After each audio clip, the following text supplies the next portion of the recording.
هشام عبوس جيش الجنيرو دوما الارهاب يا ليجينيرو.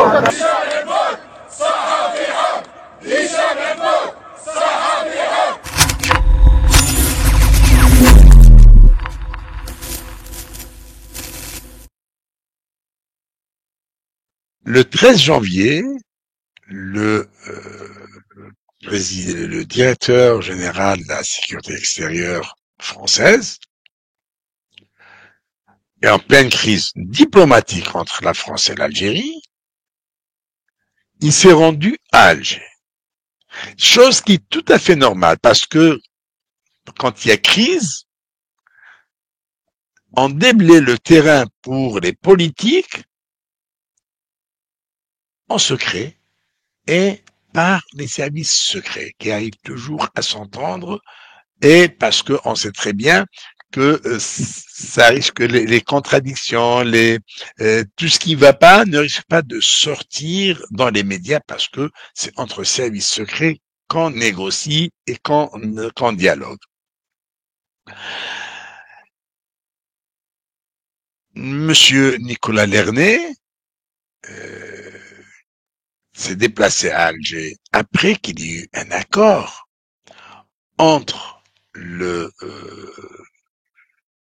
ministre algérien des Affaires étrangères et son homologue français, parce que le ministre français des Affaires étrangères avait exprimé sa volonté de se rendre à Alger pour régler cette crise qui venait de naître. Et pour cela, il a envoyé donc le patron des services de la sécurité extérieure pour en parler. Et c'est comme ça que le 13 janvier,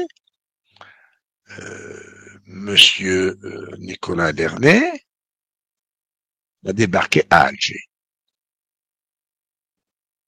C'est-à-dire qu'il avait déjà l'accord des autorités algériennes et qu'il devait donc rencontrer avec la délégation qui l'accompagne leurs homologues algériens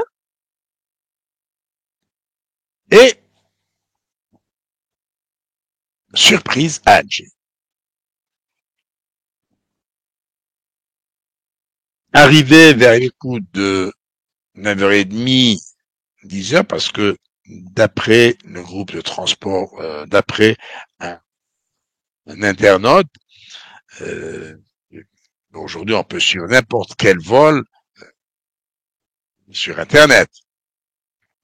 Un internaute qui trace les trajets de certains avions avait rapporté qu'un Falcon 2000 EX, opéré par le groupe de transport présidentiel, était parti de Villacoublay le lundi à 6h48 pour Alger. 6h48, c'est-à-dire 7h moins 10, disons, elle est 7h, il a décollé. Et bon, ça c'est pas un Boeing qui va mettre 2 heures entre Paris et Alger.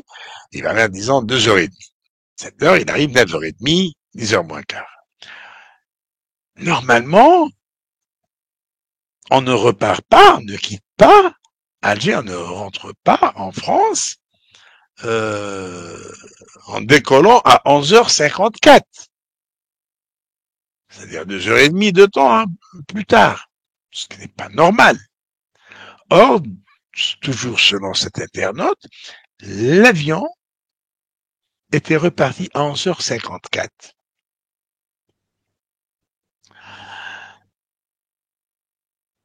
Cela signifie que la délégation française n'a pas eu le temps de quitter l'aéroport international d'Alger pour se rendre sur les hauteurs d'Alger et à Hydra, où se trouve le siège de la Direction générale de la documentation et de la sécurité extérieure algérienne.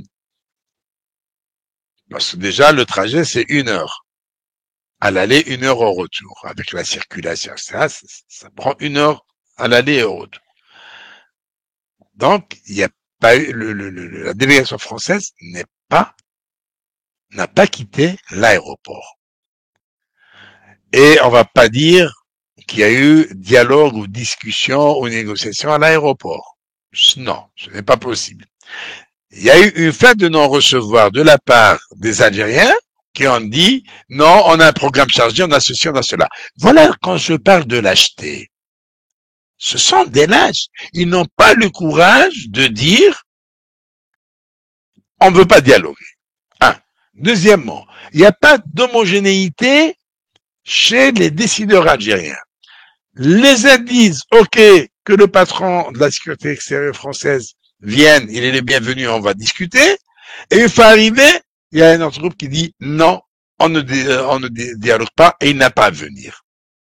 Ça s'est passé même au plus haut niveau, avec la visite programmée les 2 et 3 mai 2023 de Tebboune en France. Une délégation de l'Élysée et du Quai d'Orsay a débarqué à Alger quelques jours avant la visite et ils sont arrivés un dimanche. Ils ont préparé et passé en revue tous les détails du protocole de la visite. Lundi, la délégation rentre en France. Mercredi, un appel téléphonique des affaires étrangères algériennes au Quai d'Orsay pour leur dire non, il n'y aura pas de visite. On reporte. Mais c'est quoi ça, on reporte? Il y a un agenda d'un chef d'État, celui qui reçoit. Il y a quand même des engagements qui sont pris. Ben non. Et ils ne disent même pas pourquoi. Alors oui, le pourquoi c'est, il y a des dossiers qui sont en suspens. Oui. Attendez, quand il y a des dossiers qui sont en suspens, justement, ils rencontrent au sommet, ça permet de régler ces dossiers. Bien? Non, parce que, en réalité, Tebboune a été empêché de se rendre en France par ses mentors, par ses sponsors, par ses chefs, par les véritables décideurs. Voilà, quand on parle de décideurs, le problème se pose en Algérie et non pas en France ou ailleurs.